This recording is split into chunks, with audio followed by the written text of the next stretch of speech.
Throughout December and January, we are going to be thinking about a new year and a whole new set of goals. But before we get there, we have to plan to set our goals. And that requires not only the right tools, but also the right mindset.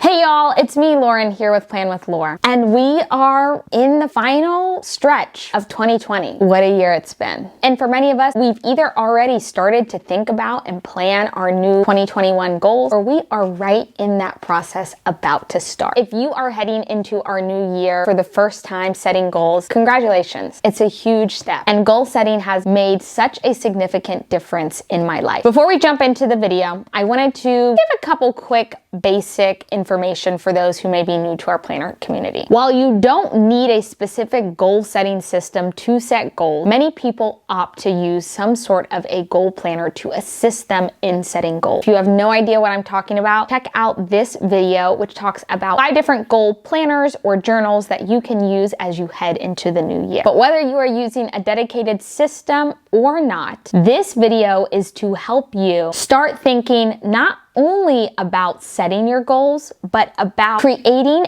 actionable steps to help achieve them. First thing that we are going to talk about is what tools that do we need to help goal set.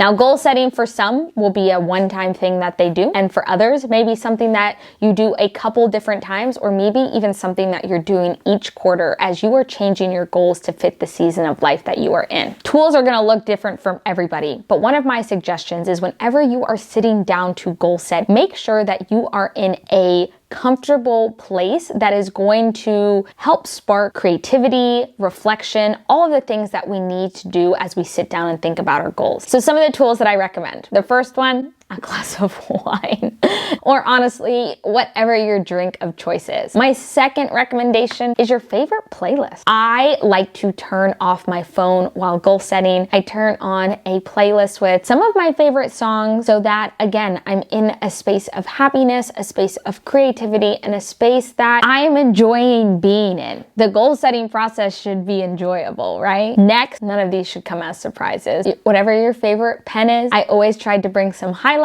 and would I be me if I didn't say a whole bunch of sticky notes? Additionally, some key aspects to have. Good to have last year's planner or planners, and then whatever this year's planner, especially your goal setting planner, is going to be. Also, as a pro tip, a space for notes. So I like to keep a legal pad beside me that I can just refer to super quickly and to have next to me as I go through this process. All right, so now we have all the items that we need to goal set. But even before we get into thinking about what our goal areas are going to be, a crucial piece is wrapping up 2020.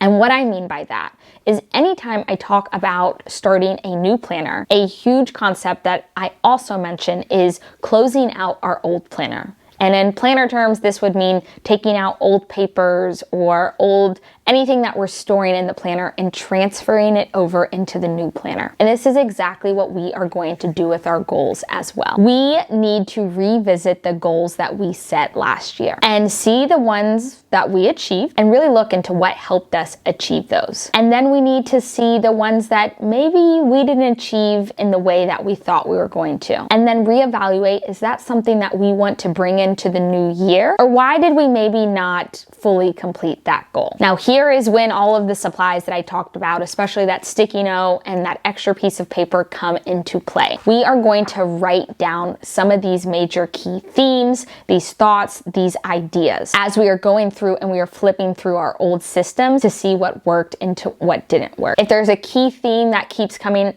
out, whether positive or negative, write it down. If there's something that really helped you with goal setting, write it down. If it's something that maybe stood in your way, write it down. If you can't tell, there's a theme here. But then we are going to use this extra scrap paper and these sticky notes to help us as we go into our goal setting process. But yes, to take the time and close out that old goal planner, I like to do this for 2 reasons. The first one being, for me, there is something significant in closing out an old chapter and starting a new one. While I understand there is nothing special about January 1st. It is just a new day. For me, I do like to take the time to feel like that I am moving from one stage of life into the next one. And I can do that figuratively and literally through closing out one planner, moving into the next one. The second reason that I like to do that is because as I am going through and I'm writing down on my sticky notes and my scrap pieces of paper, I am prepping my mind to be in the mindset of goal setting.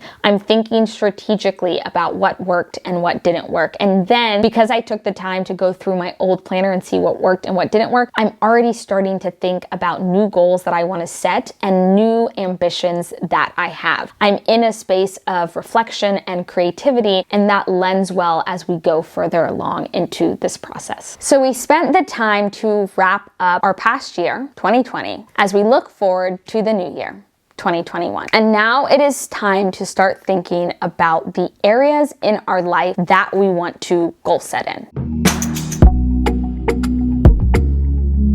If you are using a dedicated goal system or planner, this system will usually outline specific goal areas already in your planner. Now, if you aren't using a system or if you want to see a different perspective, our friends over at Bloom Daily Planner have a goal setting PDF that I am going to drop in the description down below for you to download and to print off to help you with this goal setting aspect. This is a great tool to help you think about your goals and to give those someday goals a deadline. And these aspects can be as broad or as specific as you want. In many instances, they relate to wellness, work, personal development, spiritual development, parenting, relationships with yourself, with others, friends and family, financial, your physical, your emotional, or your mental well-being, and so many more. But think about some of those areas in your life that maybe you want to shift, improve, or anything. I always like to take a notepad and just write out everything that comes to mind, from the biggest kind of out there 5-10-year goals to some simple maintenance goals or goals that are just going to help keep the quality of life that I am currently in. I write them all out on a piece of paper, anything that comes to my mind. And then as I go through the actual goal setting process, I will then start to refine those and think about what is realistic to my current stage of life. I will think about what is practical and, what are things that are going to be achievable in this upcoming year. As we go into this setting goal stage and we're prepping ourselves to set these goals,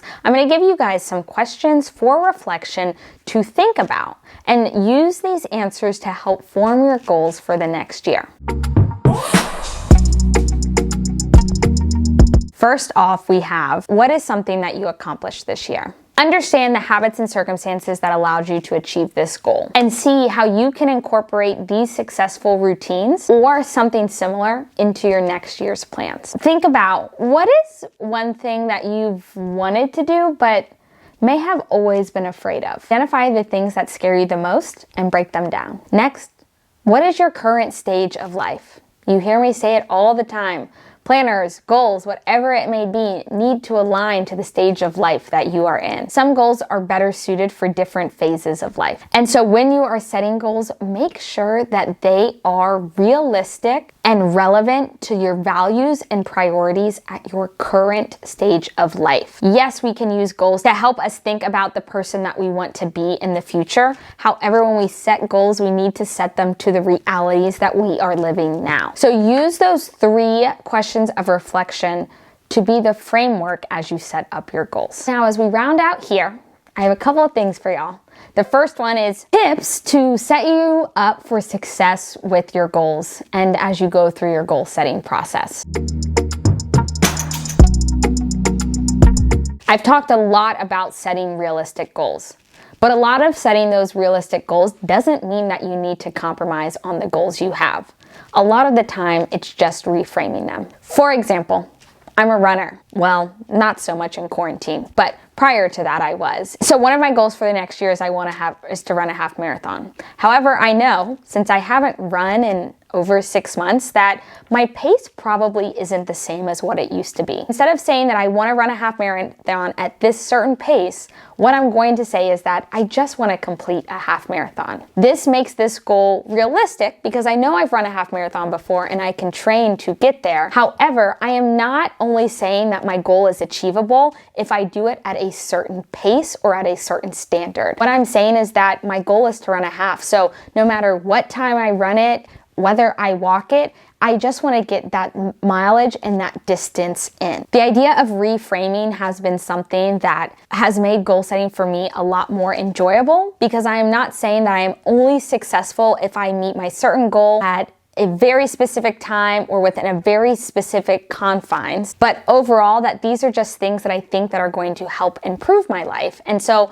when I'm constantly working towards that, we are also realizing that progress is better than perfection. And the next tip that I have to set you guys up for success, tell someone. Find an accountability partner, whether it is family or a friend. Tell them what your goal is and ask them to check in with you. Whether it's something that you'll check in over a weekly phone call or maybe every night at dinner. By saying your goal out loud, you make it real. And by having somebody else be your accountability partner, you're not only holding yourself to that standard, but somebody else is as well. All right, y'all, we talked about a whole bunch in this video today. Before we sign off today, I want us all to leave here on a high note. So we are going to partake in Bloom Daily Planner's December challenge. So the question that I have, and like I said, drop your answers in the comments down below, is what is something that you learned or a goal you accomplished this year? And the reason that I ask this, y'all, is because we are going to take time to celebrate this win as we start to think about our visions and our aspirations for next year. 2020 has been crazy. All of us know that, but there were definitely some wins that came out of this year. Make sure to share it with me down below so that I and everybody else